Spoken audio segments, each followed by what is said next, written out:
Welcome to the Profits in Pajamas podcast.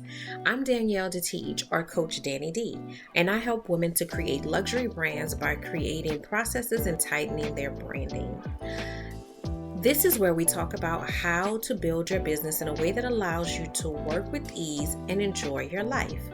My happy space is spending as much time as humanly possible in my pajamas, and I want to help others to find their happy space while still running profitable businesses. So get comfortable and let's dig in.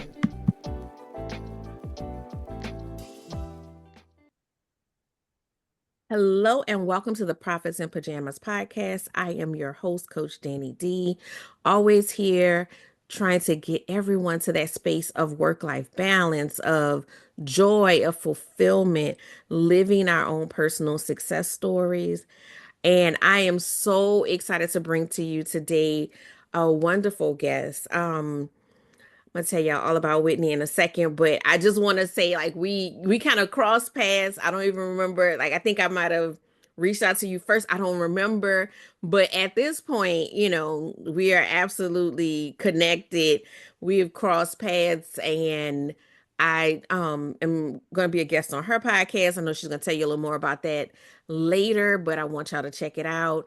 And I can't wait for her to talk to you guys today about estate planning because it is so absolutely important. And I just love her perspective. Like, I really try really hard to find really good people, especially in the financial lane. Mm. Because they got a lot of people out there. They got a lot of people saying a lot of things. And just me personally, a lot of times it sounds like I might end up in handcuffs at the end of it. So when I talk to people about financial stuff, I'm sorry. I'm sorry. Not This is me. handcuffs. This is me all day long. Um, but I try to, really find good people that make me feel good about what they're saying, what they're talking about, and that have that love for what they do in a way that it's like, okay, this person actually cares about my outcomes, not just their income, right? Yeah.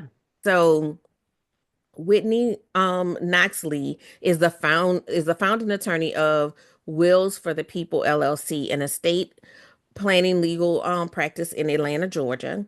Her practice aims to advance racial wealth equity in Georgia to grow and protect the economic, political, and social capital of Black and Brown families.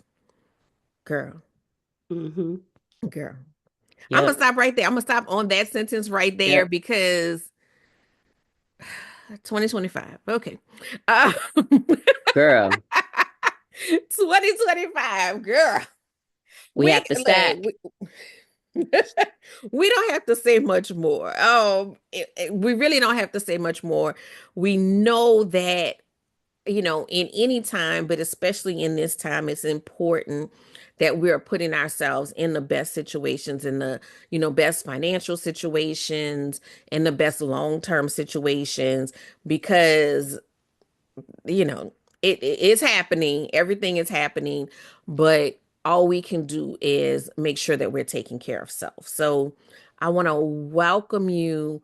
I don't want to get too too heavy because we got so much to talk about, but I want to welcome you to the show, and I really want you to share a little bit of your entrepreneurial journey before Mm-hmm. we really dig into the topic.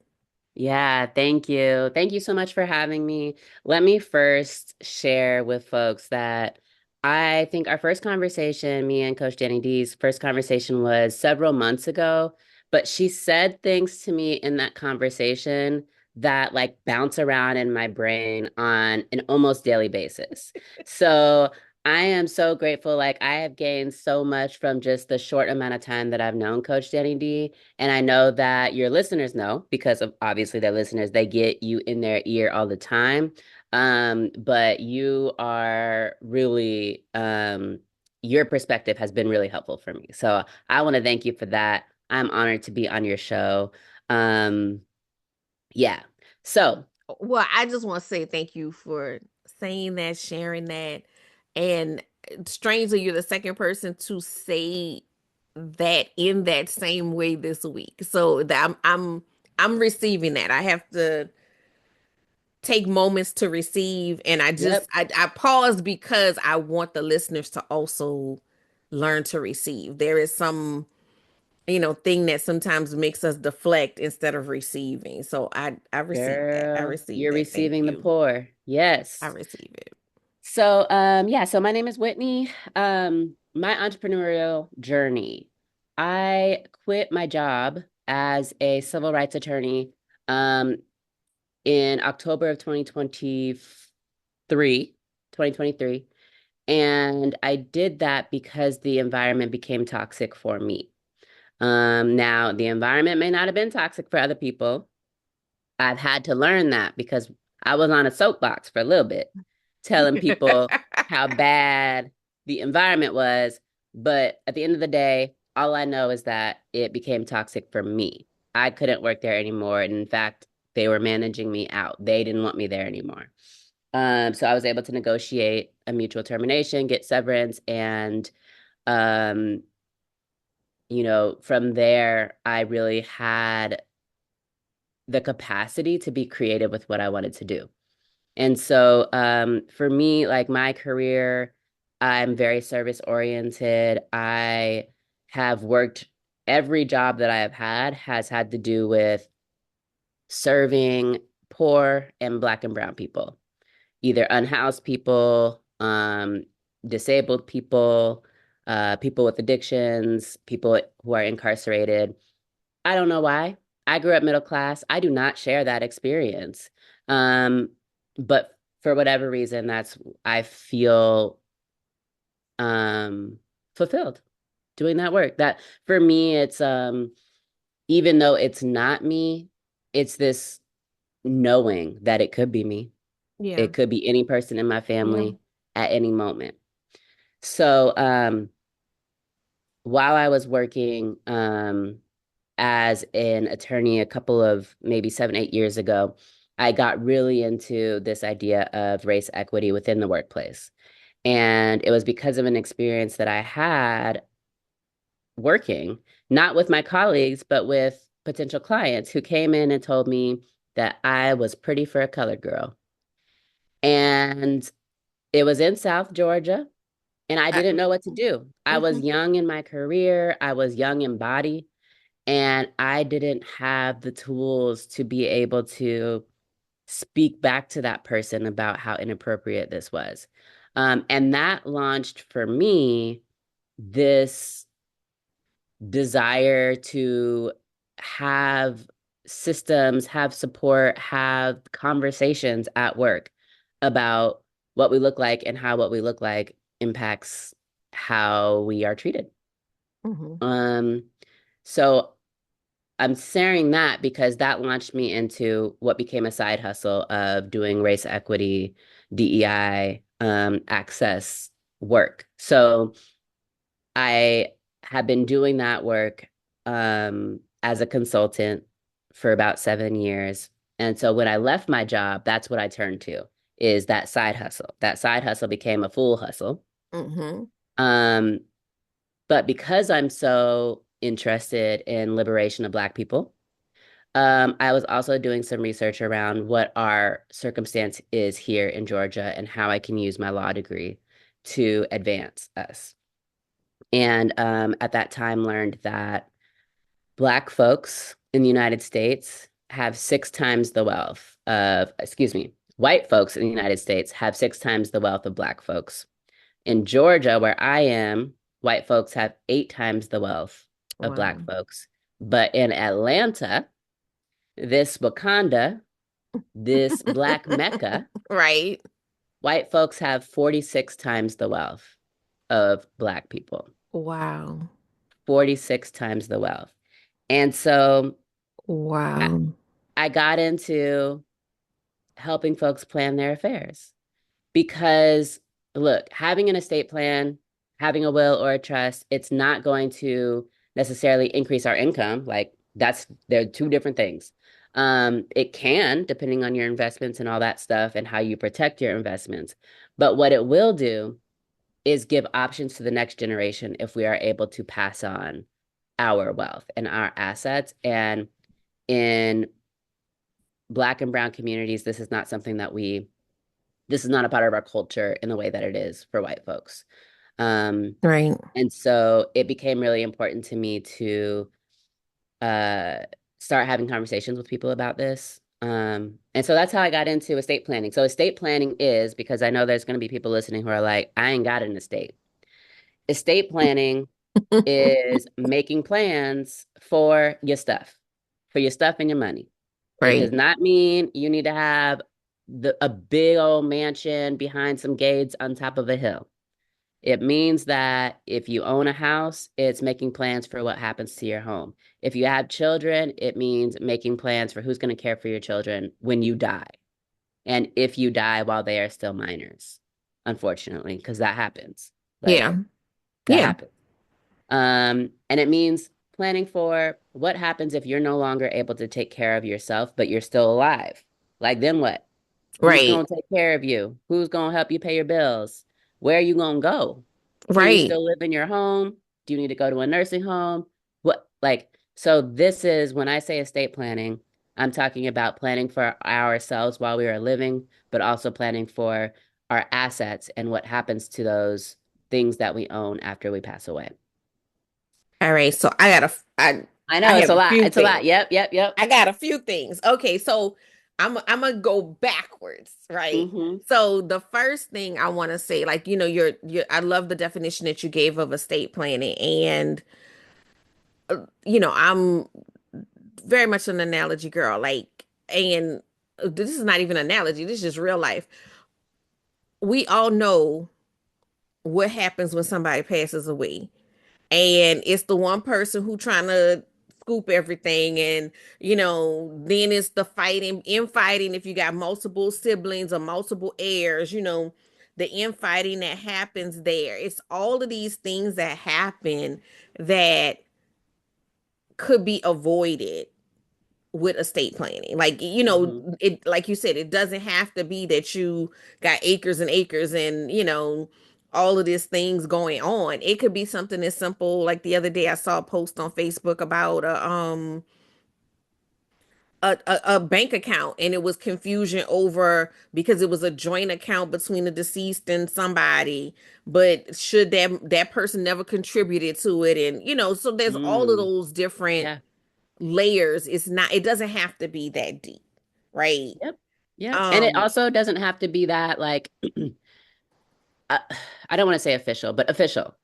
right. So because we think that you need to hire an attorney for an estate plan. Now, do I recommend this? Yes. If you want to get a will or a trust or, legal documents, then yes, I recommend you hire a licensed estate planning attorney in your state. However, there are so many things that we could be doing without needing to make the investment in an attorney to manage our affairs. And one of those is getting clear on beneficiaries for our bank accounts or payment on death individuals for our bank accounts, beneficiaries for our life insurance, making sure that those things are up to date. If you do have a joint account, making sure that you still need that joint account. Maybe you had a joint account while your children were minors in case like your mother could access that money if she needed it, but now your children aren't minors, so you can remove the mom from the bank account. Um, it's a process of on a, at least annual basis, reflecting on your circumstances to determine if you were to pass away today or become incapacitated.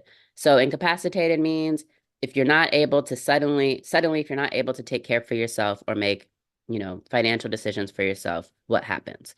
So think about if those things happen today, is your situation set up so that what you would want to happen would actually happen? And if it's not, you got some work to do. Yeah. And that was about to be my next question, is like, what's your recommendation on how often we should be looking at these things? Because, I've shared with you, I've shared with the audience as well. Like, I lost my cousin, the end of Mm-hmm. 2024. And, I received a call out of the blue from like a investment company, like, oh, we have this account that has your name on it. And I'm like, say what in the who now? And, so in that process, I'm, dealing with her, husband, because I need to get her social to even get any information about this. And, part of his response, I'm trying to keep this PG. Part of his response was, oh, something about them, having been married 10 years and she never changed it. Before we got on here, I told you I don't get involved in domestic disputes. So I'm just Hmm. like, I don't know what I don't know what to say to that. But the reality is this is how it's set up. You know what I'm saying? So I don't know what her intentions were, and I can't know right at this point. But, that just stuck with me. Like, have you looked at that, lately? Is it what you want it to be? Or you have people that pass in their they had a spouse for a long time, and maybe now they're divorced, but that spouse is still on their, all of their paperwork. And Yeah. how does that play out? Or, you know yeah. So Hmm. I love that you shared about that, of saying, check this stuff on an annual basis to make sure that it reflects what you wanted to. And I would even say, like, if you have a huge lifestyle change. Right, exactly. If something big happens in your life, then you need to review it. And Yeah. that can be having a child passing away, a loved one passing away.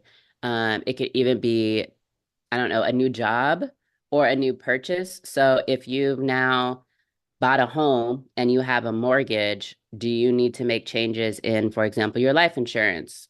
Do you need another life insurance? But do you need a life insurance policy? Um, do you like what planning for keeping that house if you want to keep that house, if you want that house to stay in your family after you pass away? Thinking about the logistics of what would happen and how you need to set that up. So having a will, um, making sure that if you own the home with somebody else, that you understand what your home ownership interest is. Because here in Georgia, we have two interests, tenants in common or joint tenants with right of survivorship. One of them, tenants in common, means one joint owner passes away or one tenant in common passes away, and their share, if they don't have a will, goes to their heirs. Okay. So if you and I own a property and we're in Georgia and I pass away, you don't get my 50%. My heirs get my 50%. And in a husband and spouse, maybe that's the children, fine. But maybe the goal is for the surviving spouse to own 100% of the home. And if you don't have a will and it's tenants in common, then that's not going to happen. You have to go through some extra steps versus joint tenant with right of survivorship, which is you and I own a house, I pass away, my 50% goes to you. It's survival of the fittest. Got you. So knowing these things and having these conversations with professionals who know, doesn't necessarily have to be an attorney, but professionals who know, can really help set us up. And so we do need to be also, in addition to annually thinking about what our circumstances are, and whether what we have set up still meets our goals, doing that whenever a big event happens. And I like that example because I think a lot of times we assume that my situation is easy, my situation is simple, and it's gonna go how I want it to go, right? And that may not, always be the case. Like, it may seem obvious, but that may not be, the case or whatever. So, I do think we have to really, pay attention to what how it all plays out. Or Mm-hmm. even if it does go as simple as, like, it's me and my husband have one child. Mm-hmm. Like, Mm-hmm. even if your situation is simple, that doesn't mean that it, you know, it's going to be simple to process, is I guess what I want to say. Yeah, absolutely. And, you know, now your child is older, so he's Right. not a minor. But if your child was a minor and something happened to you and your husband, he wouldn't be able to receive his inheritance. Somebody else would have to receive it. A guardian who hopefully you would have identified, but also here in Georgia, the state creates a state-run trust for those people, for minors. And then minors get those assets at the point where they turn 18. And they don't get it staggered. You turn 18, you get $100,000. And like That everybody should, look, I'm 44. You shouldn't do that for me. So right, right, so right.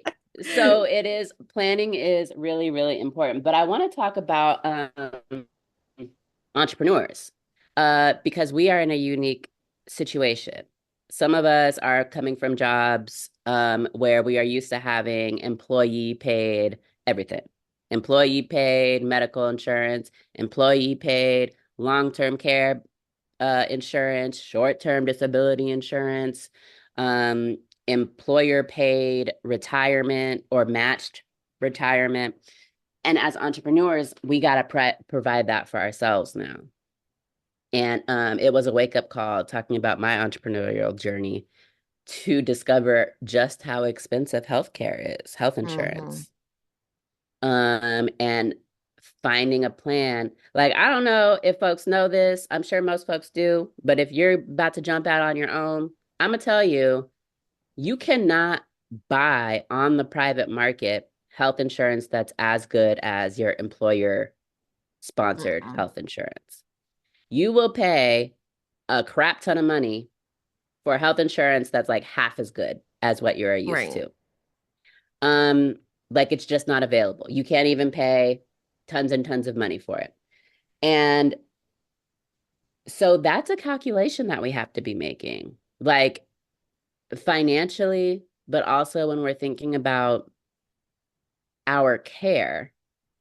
Um, it's a calculation that we need to make, but also things like long-term care, life insurance. So life insurance was very easy to have when you're an employee. It costs way less than on the private market. You opt in, you pay an $11 a month for $500,000 of life insurance. But when you leave your job, that's no longer available to you. You no longer have that policy. And so thinking about getting a policy on the private market is really important. And for Black folks, we get life insurance to cover burial. White folks get life insurance to build wealth. Yeah. We need to get up on that train. Okay. Our life insurance should be more than $10,000 because fine, burial, great. But what we need life insurance for is so that our loved ones can continue the way of life that they've been experiencing. And one way that white folks build wealth is through getting super high life insurance policies. Because when they die, which they will, the family gets millions of dollars. Right. So, but the other thing that I want to mention about entrepreneurs is setting up our businesses. Now, I am not a business attorney, but I recommend that all entrepreneurs pay for at least 1 hour consultation with a business attorney annually. That is because we Wait, need no, to no. make sure. Repeat it again. Repeat it again before we repeat it again, because somebody gonna gloss over it like they don't Yes, need to do that. yes, no, pay for 1 hour consultation with a business attorney. It's going to be money. It could be $300, it could be $500, it could be anywhere in between. It sucks, but we got to do it. The reason why we got to do it is because we need guidance. We cannot rely on LegalZoom for everything. We shouldn't honestly be relying on LegalZoom for anything, but we we need operating agreements. We need bylaws. We need buy-sell agreements if you are somebody that owns a business with somebody else. A buy-sell agreement is like a will for your business. We need just advice around whether we should be an LLC, whether we should be an S corp, whether it still makes sense that, how we formed initially is how we should still continue to form based on what the tax implications are. We need to actually do, like, it is so important that we set our businesses up correctly from the jump. And I'm saying this being due for my consultation. Like, I'm a whole dang attorney. I could research this stuff. I don't want to, first of all, but also I don't got time for that. Like, this is $1 million decision that we need to make. We need to invest in this kind of support for our businesses. And at some point, like as our businesses grow, we're going to need to do quarterly meetings with business attorneys, um, because our business becomes more complex. So just don't skimp on that, even as a single member LLC. So one of the things that I need to do this year is create operating agreements because it's just me. And I'm like, well, I know what I want to do. But if I'm thinking about how to grow my business, if I'm thinking about having employees or even contractors, I need to make sure that my business is set up so that it can run effectively and efficiently with or without me. Absolutely. Absolutely. So I'm gonna pull it all the way back because if I hear about one more person that's out here operating in these streets without a contract Mm, or going into these groups and being like, can you share your contract with me, ma'am? That's fine as a start, but you need somebody who actually, has the expertise to turn that into an actual contract because so I'm an avid lover of court TV, right? Like I watch the Judge Judas, I mm-hmm. watch all of them. And I think it's a good business exercise because a lot of times there are small businesses and little disputes and things that happen on there. And just in watching that, there was one episode where she was just like, so if your contract is like if a part of your contract is garbage, right? Then the whole contract can be deemed as garbage. And she didn't say it like that, but what she Yeah. basically said was, you know, if you have ridiculous clauses in your contract, now you think you're protecting your business, but because it does not fit the legalese, you really are not protecting your business. So you know what your business ins and outs are, right? Because like I remember when I sat down with an attorney and like went, worked through my contract. Now I had to give pushback on certain things because I know the business. Mm-hmm. Mm-hmm. But once they understood what I was trying to do, what I'm trying to convey, how the business, how the industry operates, right? That's what I'm bringing to the table in that conversation. They're bringing to the table cover my Yeah. ass, Yeah. making sure I'm good. Yeah. So we have to do that. We have to do that on all fronts of the business. Like this is no longer a hobby. This is a business. People can sue you. Yep. um, Yep. People can sue you and they can win because you don't have your stuff set up properly. Yep. Business insurance. Oh, Lord. Better have business insurance. Look, if you don't have business insurance, then you are in a hobby and you should treat it. Don't hold yourself out there like you're a business because you will do something wrong because we are humans. Right. Okay. And hopefully nobody sues you, but they might. Right. But it's those protections, that you really have to be prepared. I mean, this whole conversation is just really about preparation. Like, you Yes. have to be prepared for beyond right now in this moment. And again, you don't know the day, the time, the hour. You don't know when, you don't know. So Yeah. it, knowing that if, like Thanos did the snap, if he did the snap right now, you wouldn't hit no more. Um, are you Yeah. good? Is your family Yeah. good? And I think this is, for entrepreneurs, our businesses are our babies, right? And we have to treat it like such. And that means investing. And trust me, like this is a lesson for myself too. Like I don't want to spend money on something that I can do. But I recently read Rachel Rodgers's We Should All Be Millionaires. Yeah, I love that book. I'm currently reading Profit First.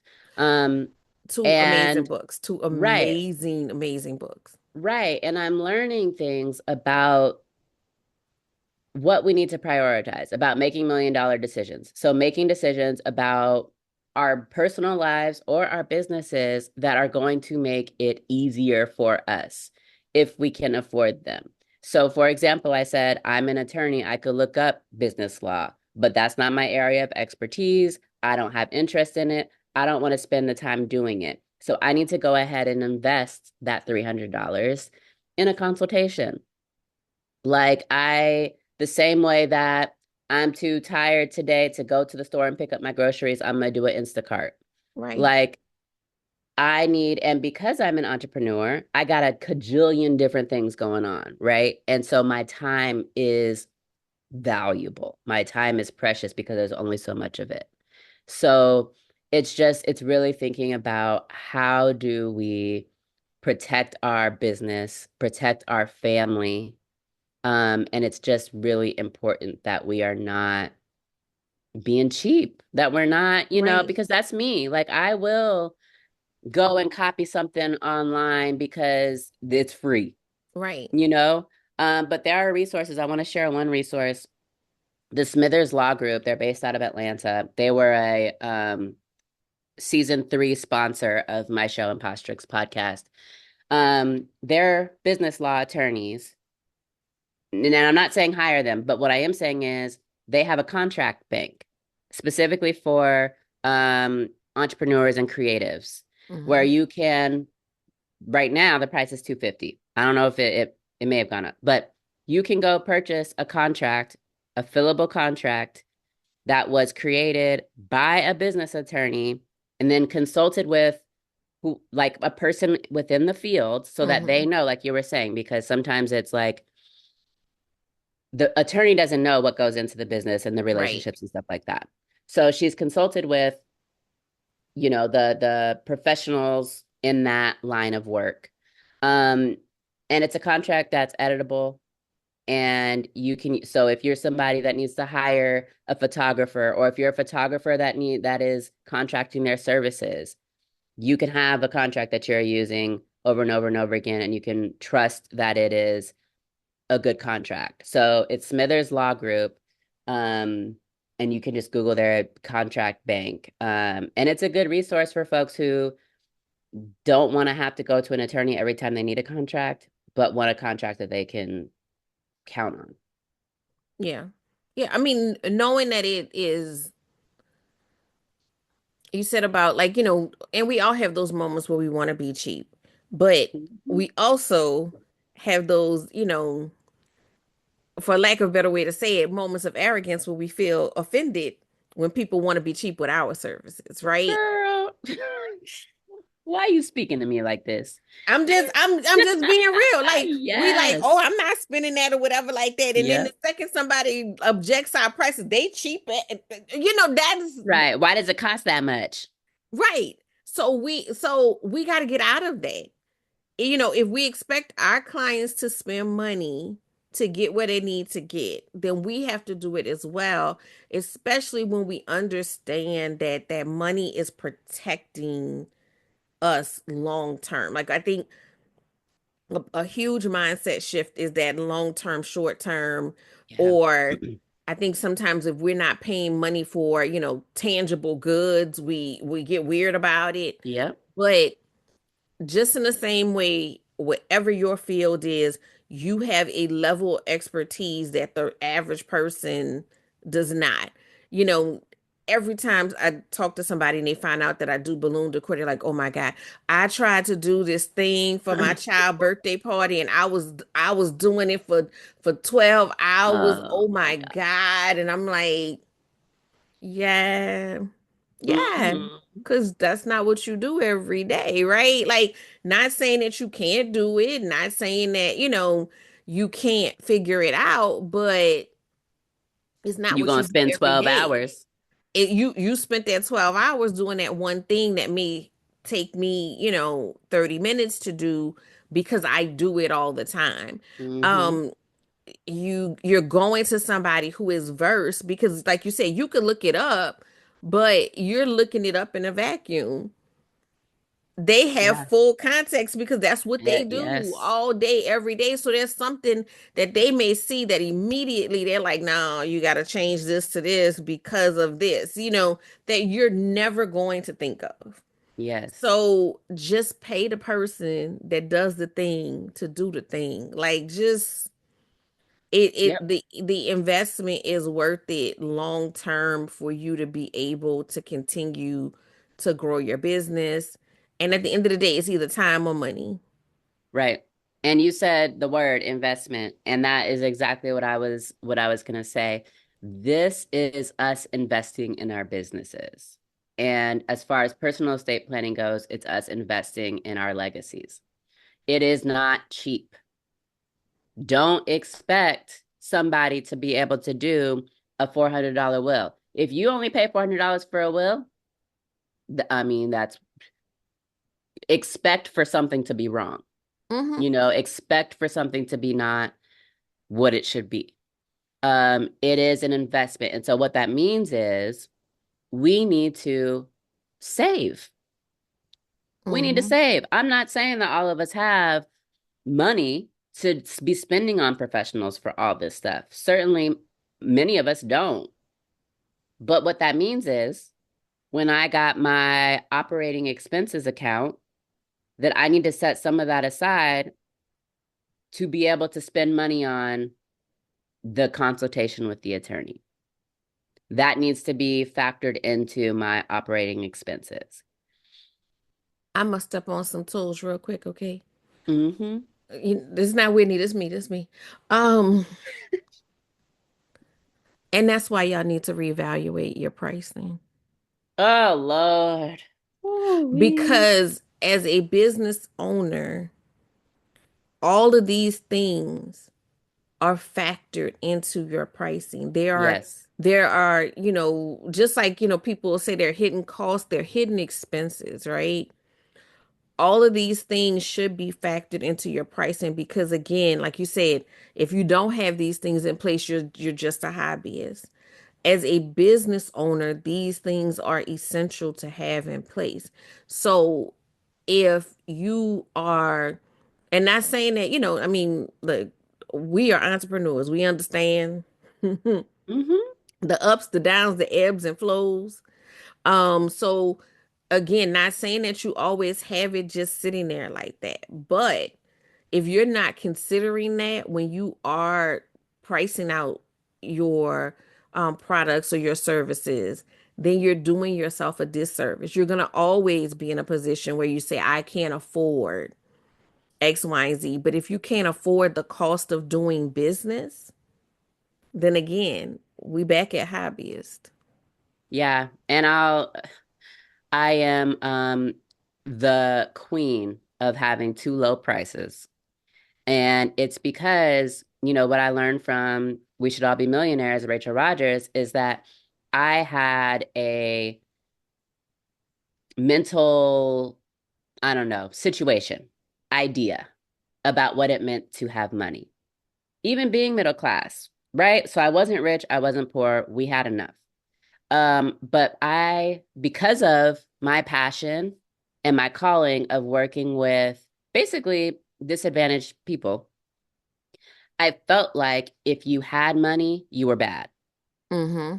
If you didn't have money, you were good. And to overcharge somebody, because I always felt like everybody was overcharging, is bad. That's how you're making all this money. You're taking advantage of capitalism. It's bad. Um, so when I started my business, my prices were so low that when I would tell anyone else, like their jaw would drop.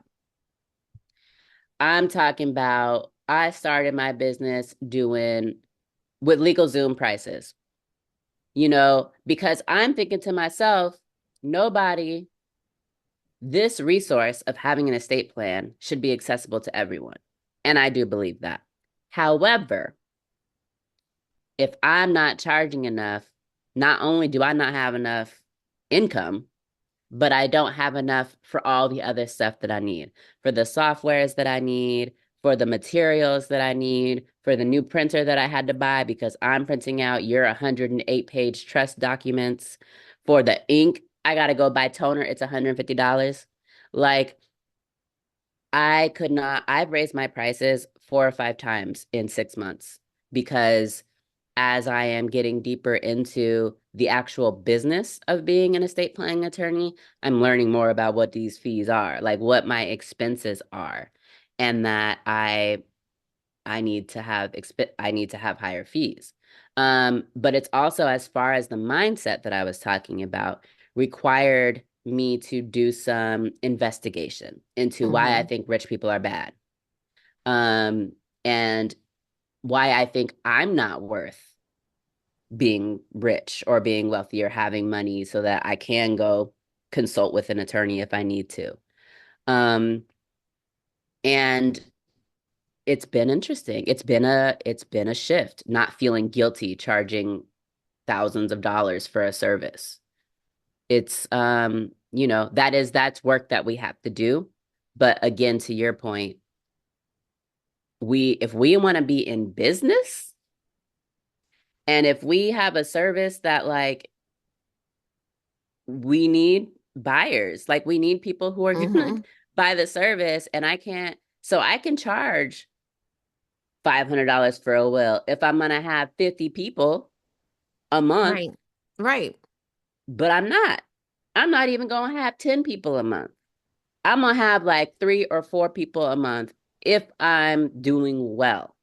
So I need to price my services such that if I have 3 or 4 people, I have enough income for the month. I have enough money in my operating expenses. I have, the things that I need. So I'll get off that soapbox. But you said it, and I No, was no, no. like, You're "Cool, not gonna girl, get you off speaking that to me." soapbox. Stay right on it. Now, the reason why I'm saying that because you hit on something that I think is so real, so crucial that we have to get into the mindset of how we feel about money. Mm, Especially when we are in service, right? Like so that connection. I definitely recommend the Rachel Rogers book. Like if you haven't read it, I'm gonna need you to read it because it delves into that exactly. But these are the few things that like I've come across on the journey, right? So one, at the end of the day, it's just math. Like really, like it's just mm-hmm, math. Like it costs me this much to operate. I need this much to make sure that I maintain my household and my lifestyle, right? mm-hmm. That is, and there's nothing wrong with that. Like I think we've been ingrained so long with hard work and what I mean by that is um that we have to grind, that we have to, like you said, I gotta get these Yes. 50 clients. Okay. I mean, are you going to be able to give excellence to those 50 clients? Or are you going to just be going through the motions and burning yourself out, right? The other thing that I always, caution people about pricing is people value what you're giving based on the price that you assign to it. So Mm-hmm. the people that you're looking for, like a lot of people say, well, I can't get nobody, or I've had people say to me, well, with those prices, you probably never. All right, let's backtrack. You are struggling because of who you're speaking to, right? That may not be the person, that might not be the audience. They may not value what you are putting in front of them. Mm-hmm. But if you come to the person that does value it and you tell them that it costs $5 and they know that it should cost 5,000, they like, oh, that one broke. Mm. They, I they, don't they, trust that for a minute. I don't Look trust like it. It's that's a broke. fake. Like if Yeah, that's a somebody fake Louis came, Vuitton. huh? Yeah. That's a fake Louis Vuitton. Like that's what, you So know. So by you undervaluing yourself, you also are diminishing your value to the person that would have paid you your worth, right? So keep that in mind. Mm-hmm. Next point, because you said Louis Vuitton. I Mm-hmm. promise, and I don't even know, I ain't never met nary a customer that you ever served, but I promise that at your legal Zoom prices, somebody was walking up in there with a full nail set, with a designer bag, in a expensive car, Mm-hmm. about to go on a vacation. Mm-hmm. Mm-hmm. I'm saying that to say, even in dire conditions, even in poverty, people We seem find a to way. find money for stuff. We find a way. They find money for what is valued, right? And so the issue is not your price, the issue is communicating value. Right. Communicating value. Right. So either you are talking to somebody that's never going to value this no matter what you say, Right. or you have not yet found the right language Yes. for them to value what you're putting in front of them. And so Woo! it's just not, I couldn't leave that. You said get off that box. I'm not getting off this box because somebody needs to hear that. Yes. At the end of the day, somebody needs to hear that. And so what we're not going to do, especially in I don't know, we was told that the eggs was going down. Feel like eggs cost $25 now. I don't know. It's just, they're not going down, okay? Nope. Everything is going up. And then now we're starting to put tariffs on everybody who breathes. And so that is going to also drive prices up. So the cost of doing business, whether you're a product or service-based business, the cost of doing business is going to rise in this season. It is just going to rise. And so if you're not reevaluating your prices in this moment, in this season, you're doing yourself a disservice. Also, if your prices are just skating by, like if you got to squint real hard to find that profit, you need to reevaluate your prices Mm. because the other thing is there are things that happen in business that are unexpected. Mm-hmm. There are things that, you know, I have some clients that have been booked since last year. I don't know that the stuff gonna cost the same on the day that their event is coming up. So if I'm putting myself where I'm just at a razor thin profit, then I'm not leaving myself room for the inevitable. What Mm-hmm. if I purchase product and I get a defective product and I gotta repurchase product. You have to think about all those things. What if, you got the insurance, you have all these other things in place, but that rate goes up because of inflation. Like we have to prepare ourselves. Final note on that, if we cannot put ourselves in a position to be businesses in the black, then we no longer exist. Mm. And Yeah. so that's that service, that heart that tells us, that servant heart that tells us that we want to help everybody. It's not going to do any good if we are no longer in existence. Right. We can't. You can't help Um, anybody. So I hope I hope to Jesus that hits somebody somewhere to get them started on that journey of really reevaluating their relationship with money. mhm. And I had to.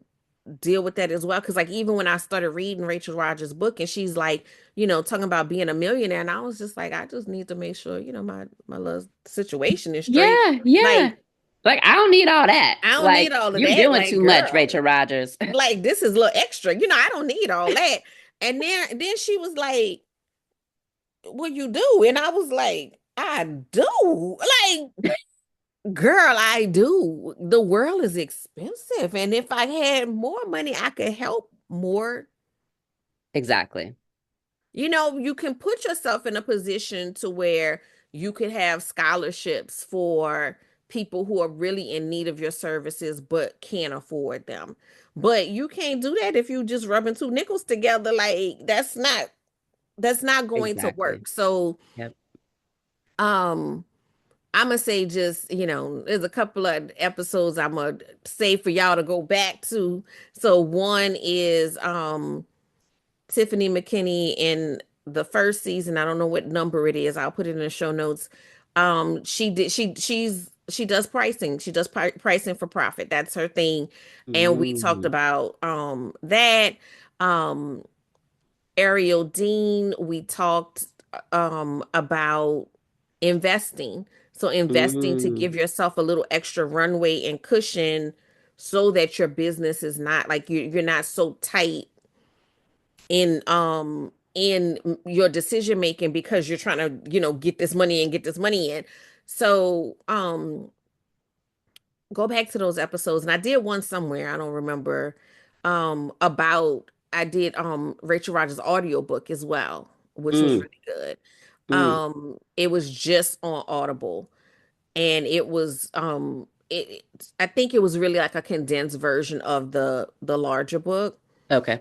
but it was basically, talking about like one of the exercises was how would you make like $10,000 in 10 days? Like, Yeah, girl, I did that exercise. I didn't make 10, but I made 9. there you go.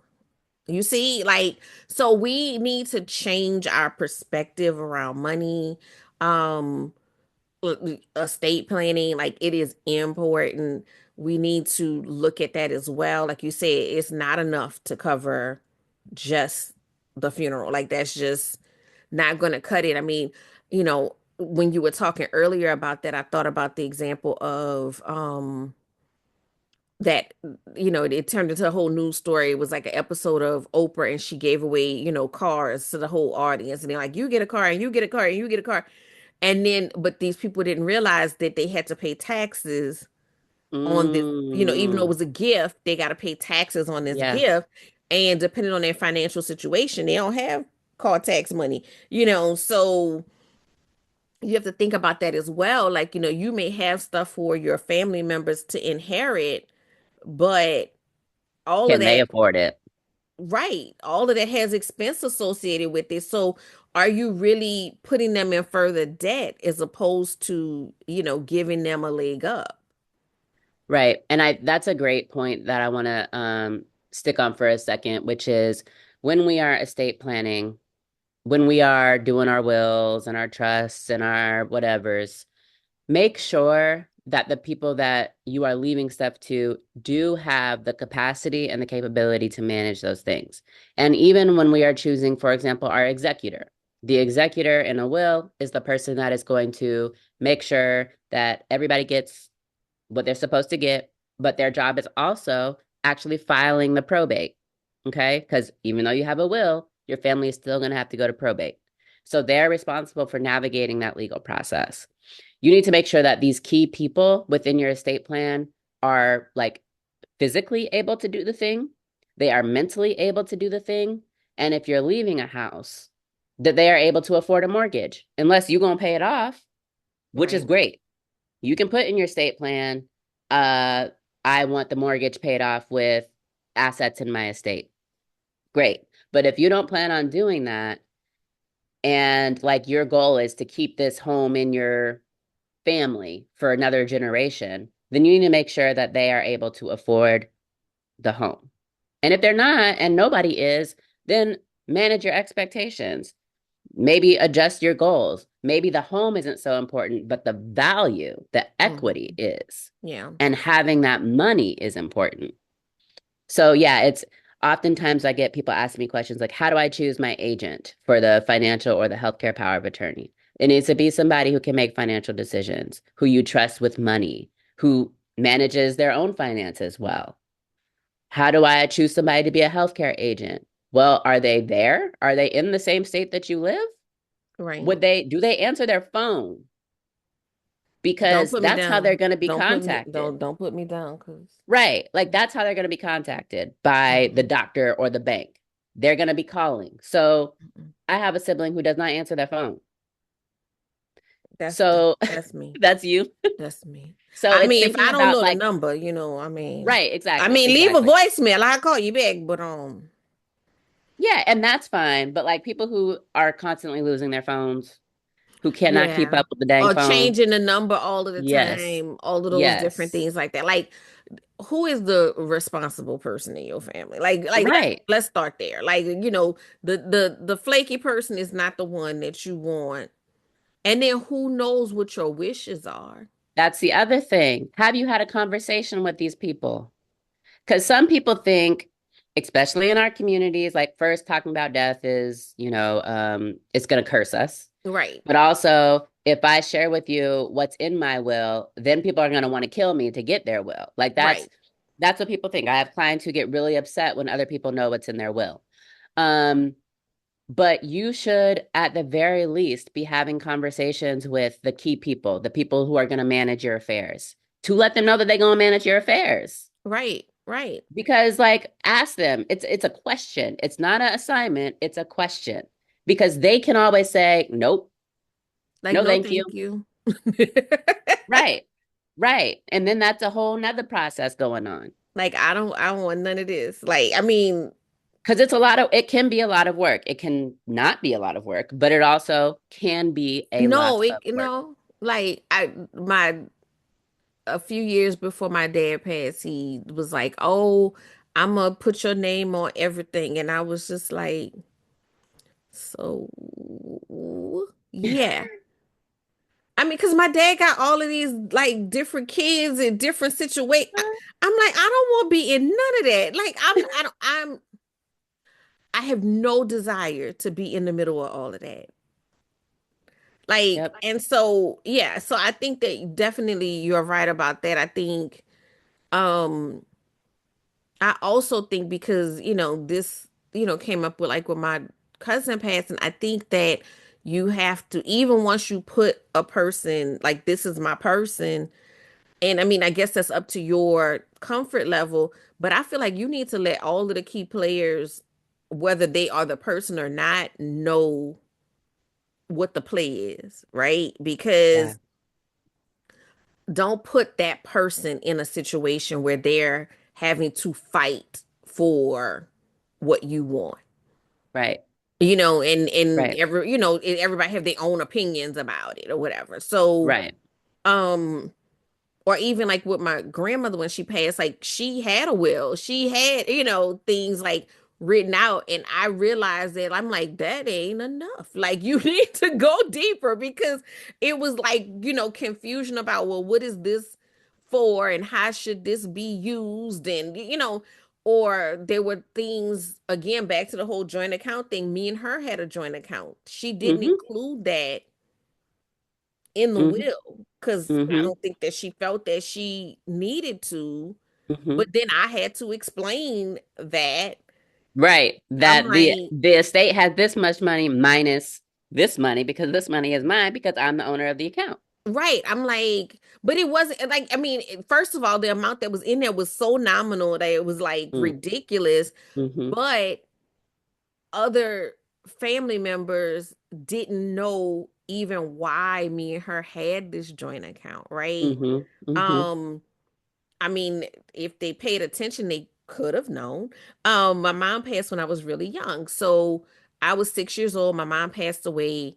My mom had she worked for the state, and so I received money from her Mm-hmm. as long as I was 23 or under, non-married, in school.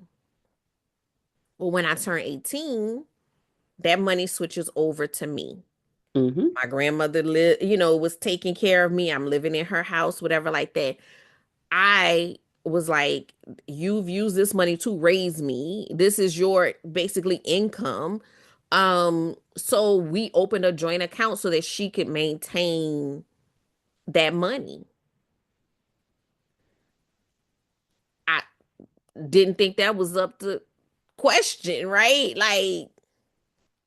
so, but again, it's all those things that you don't think about once you get family dynamics involved, and we know we got, layers and Yes. situation. Yes. Um, how is it all gonna play out? Have I set this up in a way that's clean that I mean, I'm not saying that don't mean you're not gonna have controversy because we find Right. a way, Right. but that we could look back at this document and say, hey, Yeah. it's right here. It is. It's really so the where probate can get expensive is when family is arguing and attorneys are needed. And sometimes we can alleviate that just through communicating Yeah. before we die. The other thing is utilizing revocable living trusts. Revocable living trusts, your assets pass immediately after you die. The trustee is the person who manages those things. People can be as upset as they want to be. And And that's the part. Like, I guess, I'm thinking like you can't control how people feel. right. They gonna feel how they feel. I feel like when people pass away is when all the people's stuff just comes to the surface, right? Mm-hmm. But if you have it documented, then like my grandmother literally wrote out her funeral program all the way through the repass of who was bringing what food. Like literally wrote Mm, this out. yeah. And so whenever somebody was like, well, I want to say this or so and so, you're not on this program. Like you're not on here. Well, you don't want to say nothing. I'm not on here either. Like, Mm-hmm. Mm-hmm. I just remember that experience. And then if Mm-hmm. you raise that up to like finances, that's a volatile, situation. Um, being able to point to something and just say, this it right here, like clear as Yeah. day, this is it. This is, you're giving clear instruction of what is supposed to happen. And we gotta do better. Yeah. Absolutely. We have to do better. So before we wrap up, if there were like just some quick tips that you would give somebody that's like they heard it, they hear us, they're like, ooh, I gotta figure this out. What are some initial steps that they should be looking into to get Yeah. things going? So, I mean, first, I would say start saving to be able to make the investment, whether that is as an entrepreneur and investing in consultations with a business law attorney or on the personal side, being able to invest in an estate plan. Um, Start saving for that because this is something that should not be put off. If you can afford a vacation this year, you might consider doing a smaller vacation and using that money for an estate plan. Okay, because it you do not know when you're going to die. And this is the difference between having a legacy for generations to come and not. And I'll tell you 70% of people, not black people, not people of color, all people fail to pass their assets to the next generation. And 90% of families fail to pass it 2 generations. So we don't want to be in that. Okay. Yeah. So that's the first thing. The second thing, unrelated to money, is start getting organized with your life, and make that available and accessible to other people in your life. So, one of the tools that I have available for folks is the I planned for this, a life organizer for when it's needed workbook. It's a 100-page workbook, that asks you everything about yourself and your family. Things like your, social security number and your address, but also things like what property do you own? What bank accounts do you have? Where are those banks at? Um, your children, everything about your children. How would you want your children raised? What what kind of triggers does your children have? Are there any disabilities that we need to know about? Are there any allergies? It asks about pets. It asks about digital assets and passwords. How do I get into your iPhone after you pass away? Because Apple is not going to give me access to your phone, which means all of your pictures are lost forever. Right. So that is available on Amazon, but it's also available on my website at willsforthepeoplega.com. The other thing is attend a free estate planning webinar where you can just learn. And, attorneys do this everywhere because that's one of the ways that we are able to engage and do outreach for prospective clients. So in your state, find an attorney that is doing a webinar and attend it so that you can get information that's state specific. Estate planning is a state specific thing. So I'm licensed in Georgia. I can only do estates for people in Georgia. Um, so those are the three places where I would start. Start saving money for the investment of protecting your legacy, whether that's a business legacy or personal. Um, get organized. You can use my workbook, but you can also, there's a number of products, or you can just write it down. And get educated. Go to webinars, start asking questions, and start figuring out what this information means for you. I love that. Um, I don't know if you have a number to say, but you said start saving. What range are we talking about as far as saving? Yeah, so for consultations for attorneys, like I said, that's usually an hourly fee that'll be $300 to $500 per hour. For estate planning, a lot of attorneys do flat fees for their packages. Okay. So a will and powers of attorneys may cost 1,500, may cost 2,000. A trust is going to cost more like 5, 6, or 7,000.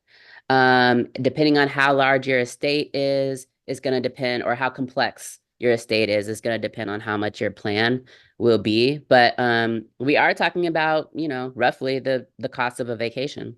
So you said it earlier, and I agree with you. Like if we plan on a vacation this year, then we can afford an estate plan. It's just going to mean making some adjustments, making some changes to what our plans are. But that's what we're talking about. Legal Zoom is not enough. These online, and actually, if you are somebody, I get Legal Zoom and these other things are really helpful and can be good in a pinch for very simple things.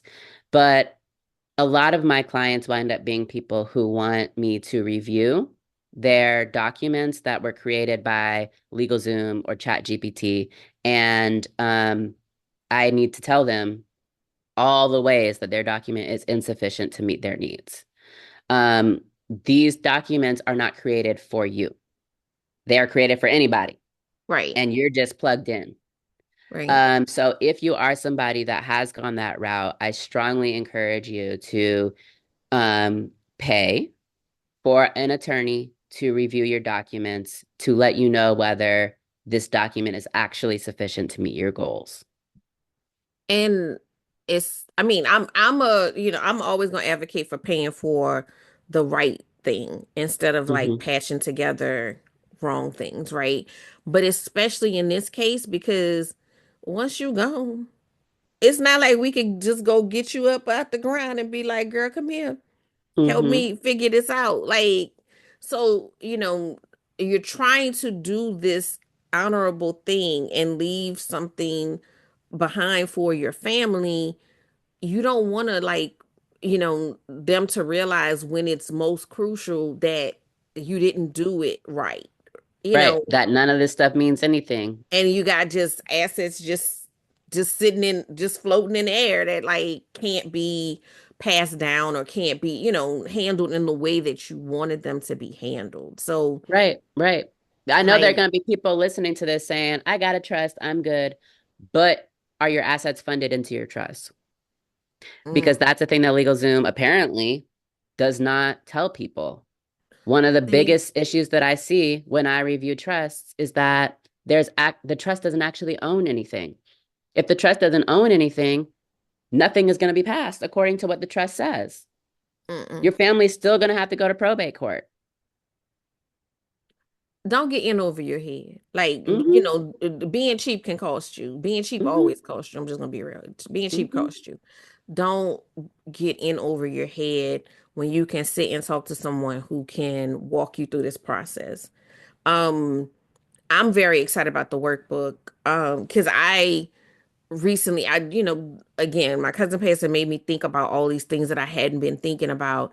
And I started thinking about the fact that okay, all of my son is the beneficiary on Mm-hmm. all the things, but he's 18. He don't know nothing about Mm-hmm. he don't my husband would know how to get on my computer and pull up, X, Y, and Z, but if something happened to both of us, he has no clue where to start of not even just even having an understanding of how life insurance works or this or that, and there are family members that can help him, but I love the idea of having a workbook where it's all in one spot where I can just be like, here, Mm-hmm. go to Auntie and sit with her and she Mm-hmm. can help you with this, but here. Yep. Um, So I think that that's so important. The other thing that I wanted to say, and I'd say this to people a lot of times when they ask about contracts, and I say, go sit with your attorney, get the workbook first. Yeah. Get the workbook first and fill it out, and then go to an attorney. And the reason why I Yep. say that is because, again, I understand, we're not just walking around, we're not millionaires yet. We getting Right. there, we're not there yet. And even though we've already committed today that we're going to invest, um, lawyers charge by the hour. Consultants charge by the hour. So don't come in there like y'all doing a brainstorming session. You know what Please I'm don't. saying? Like, Please don't. unless you My just job is not wanna, to help. Right. Sorry, go unless you ahead. just got hours of, billable hours, sitting around that you wanna just pay for, do the work first so that you have your thoughts together so that now y'all are just piecing this together into something bigger as opposed to you walking in as a blank slate and what could have been a very powerful 2-hour consultation turns into 5 hours and y'all still ain't got nothing resolved. So get the workbook, start being thoughtful about those things. Get you the, I'm a queen of office supplies. Get you some of them little tabs. Yep. Put some little tabs on the pages that you're like, wait, I got a question about this. So that when you go in, that session can be so much more productive. Absolutely. So, that's just, my thought on outside looking in. I love when you can do some of that groundwork ahead of time. So I'm excited about this workbook. Y'all get the workbook, get your affairs in order for both your personal and for your business. We really need to make sure we have our ducks in a row because you really don't know what can happen. But also this prepares you, especially in your business. Maybe one day you want to sell a business. Hmm.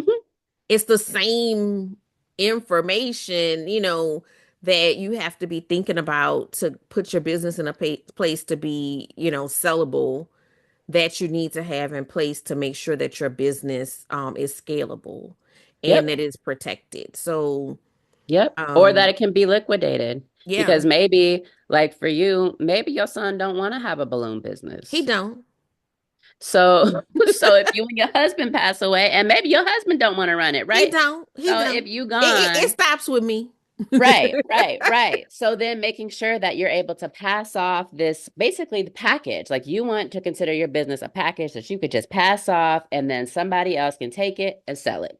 Yeah, absolutely. Absolutely. So I appreciate you just everything that you shared. I'm gonna jump into our wrap up questions. I know we could go on. There's so Mm-hmm. much there, but I Mm-hmm. feel like hopefully we've piqued people's interest and they realize that this is something that they need to be looking at, need to be thinking about, Right. um, and thinking about it in a different way. Because, like, I know one of the things that you said, and I don't want to miss this, was about, making sure that you are, helping people maintain. And I remember when me and my husband did our life insurance policies, and the lady that we were talking to, and she said, because again, that mindset of, well, make sure the funeral cover, and she was like, no, no, no. Like, if either one of you passed away, what would you need to leave behind so that the other one could maintain your current Yep. lifestyle? Yep. And, I mean, can you pay off your mortgage? Right.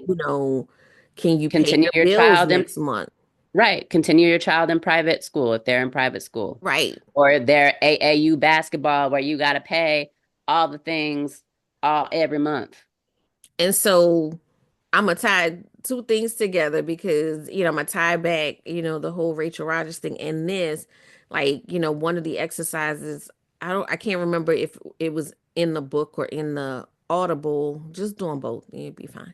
Um, but she did an exercise where she was just kind of like, going through all of your different not just expenses but wants, and like that's how she Mm, got you into that mindset of that $1 million. Well, if you want all these things, you need $1 million to get there. So but I'm saying that to say we have to think about what are all the things that our income provides for our household, hmm and are we making sure that in our death that those things keep happening, especially, if you are leaving behind a spouse or kids, right? hmm Because I mean, so if you pass, is your family all of a sudden homeless? Right. Yep. Because So, some people are. I get those calls. yeah. I mean, because it's the reality, because I mean, you know, in most cases we live in check to check. So that next check doesn't come in. How devastating is that to your home, to your household? So like, when you are getting insurance, you got to think about all of those. Like, will this policy be able to cover all of those things? Hmm Yep. So again, thank you for sharing this. I'm gonna give you a moment at the end to tell people how to get in touch with you, but I'm gonna do our wrap up questions. So the first one is, tell me about your favorite pair of pajamas. So I am actually a whatever is comfortable pajama girl. Like I don't buying pajamas is relatively new to me. Okay. I would sleep in just the t-shirt and that's it. But this year I told my husband I want to feel sexier. Okay. So Okay now. everything that he buys for me, I want to be in that vein. So he bought me a really cute hot orange t-shirt or tank top and like booty short Mm-hmm. sleeping situation with lace and I love it. That's my favorite. I All right it would not have been appropriate for this conversation. now. Okay, yeah, understood. Understood. I appreciate that all my guests have been very appropriate in their pajama choices because I've had a couple that's like I sleep naked and I'm like, thank you for Right. putting on clothes today. Right. Um, Yeah. but I I go to Gambit. I love, like, I literally love pajamas. So like I've not come across something that somebody said that I was like, no, no. I tend to do the little short sort of like capris over the booty. I got a lot back there, so you're gonna get a show. you going you gonna get a show. You're gonna get a So lot. I try, I try to keep Hmm. those to the minimum, or I mean, my child's out the house now, so I can do whatever I want. Yeah. Uh, Yeah, it's true. I don't get to wear them as much as I want because I got young kids. right, So it's, yeah, I don't get to spend a lot of time in them, we'll say. I put them on, but it's like right before bed instead of at right. like 5 o'clock. When yeah, but that's okay too. We gotta have the other side. You gotta have the Hmm. other side. That's a Hmm. part of balance. Uh, Yep. okay, so answer this. Complete this sentence for me. My time freedom allows me to. Go to my kids' school and volunteer. Oh, I know, sweet.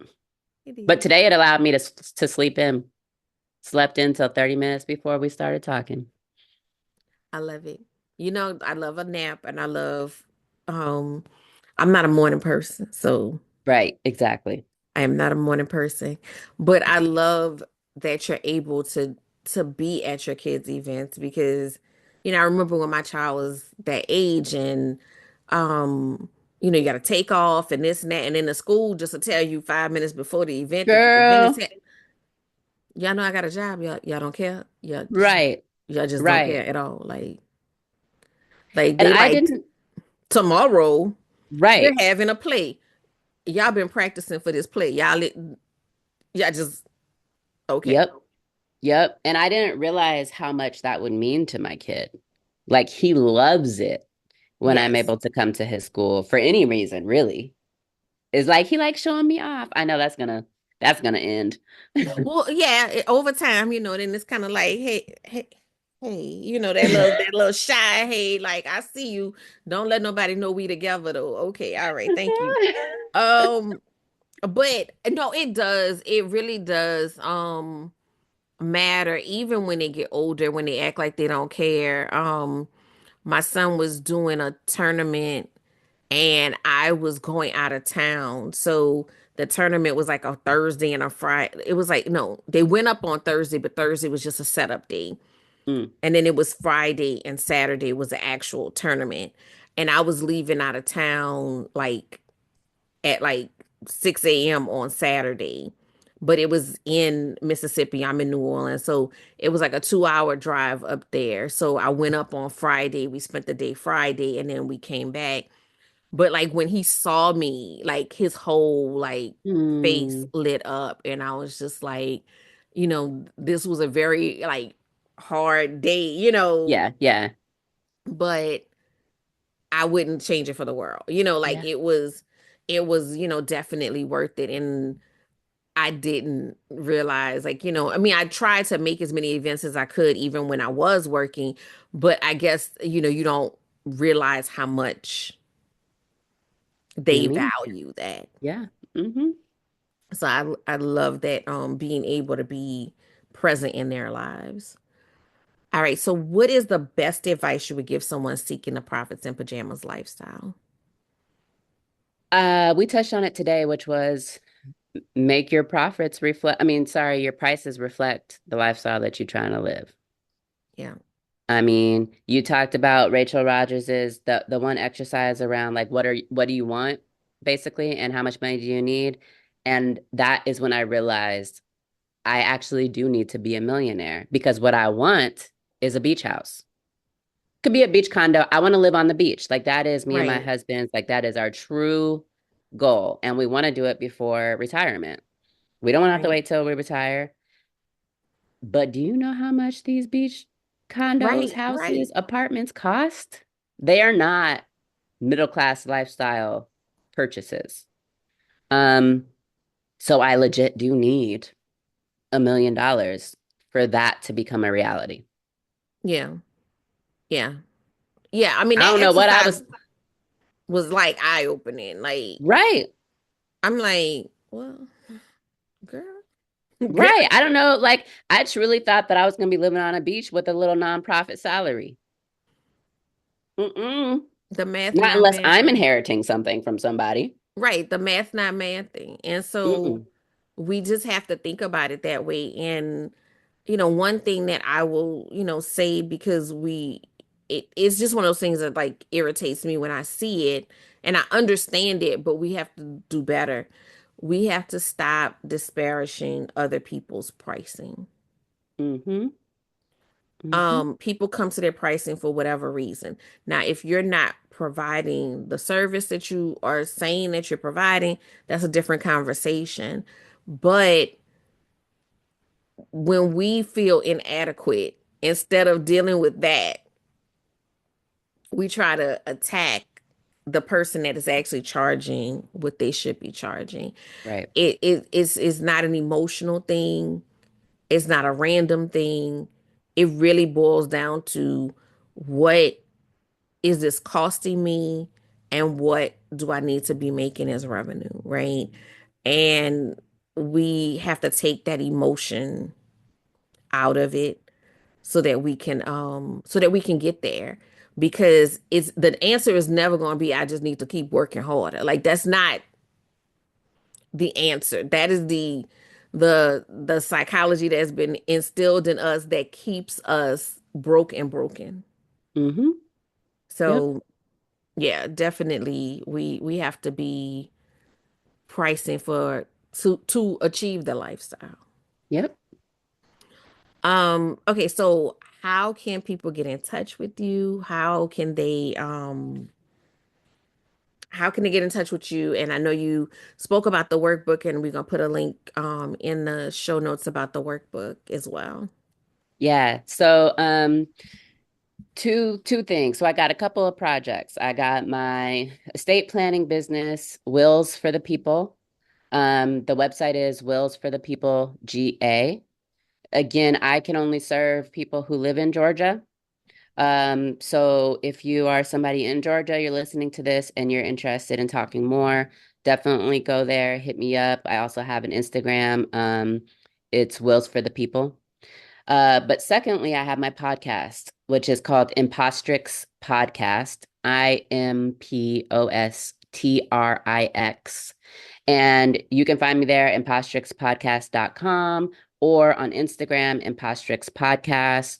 We validate professionals of color who are navigating imposter experiences and racial toxicity within their careers. That actually started at that last job that I was talking about, where I realized that I was not thriving anymore. Um, and this season, starting in March of 2025, is on pouring into Black women specifically. So that is all we're talking about. We're actually not really talking about work at all. We're talking about caring for ourselves. Y'all's favorite podcast host, Coach Danny D, is on our podcast for season 4. So definitely go and check that out. And yeah, I think that's, yeah. Y'all got to check out the podcast. Y'all really absolutely have to check out the podcast. I love anything that is pouring into Black women, that is exploring all of the nuances of, our experience, because there's just Mhm. something about our collective experience that is so unique. I know that I know a lot of my listeners are diverse. I know most of my listeners are women, but there just is a unique Black woman experience that, you know, look, we started off this episode, had a whole conversation and only said 2 words, girl. Like, you know what I'm saying? Like, Yeah. um, that's just, there's just something, a thread there that um we all understand. And so I want to thank you for creating that space and pouring into our community in that way, because um, we need safe Yeah. spaces. We Yeah. definitely need those safe spaces. So thank you again for being here. I feel like you're gonna be back, because I just, even when you were I would love describing to be back. the nature of the podcast, and I have a whole challenge just around imposter syndrome. So Yep.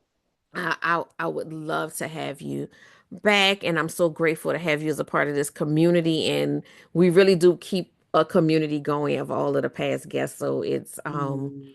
you'll get an invitation to that soon. But I just am so blessed to have met you, and I thank you for especially speaking about this topic because it's one that we don't talk about enough. Like Yeah. we absolutely don't talk about enough.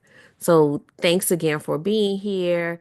Thank you Thank you. listeners for giving us your time, your energy, and I hope that you are walking away um at the very least getting this workbook so you can get your mind started and get yourself in a position, and don't be weird about it. Don't, I know death is a weird thing. Don't be weird about it. It's just like, again, like, if you are planning that vacation, you could plan this. We don't know if the vacation happening. We know that one day you're going to leave Yep. us. Yep. It's the reality. We know That is that a one day for you're going to sure leave us. thing. Hmm. And we want to make sure that we are in the best positions, because when our family members are grieving, they don't want to deal with all of this other nonsense as well. Like, let's just make it easier for that to happen without all of the extra drama or loss of assets. Yep. So Absolutely. with that, I'm gonna wrap up and we will see you guys next week. Thank you. Thank you for listening to the Prophets in Pajamas podcast. I hope you got some great tips to start working with ease. Want to stay connected? Follow me at Your Workflow on Instagram. For more information about building your luxury brand, register for my upcoming luxury brand workshop at CoachDanniD.com.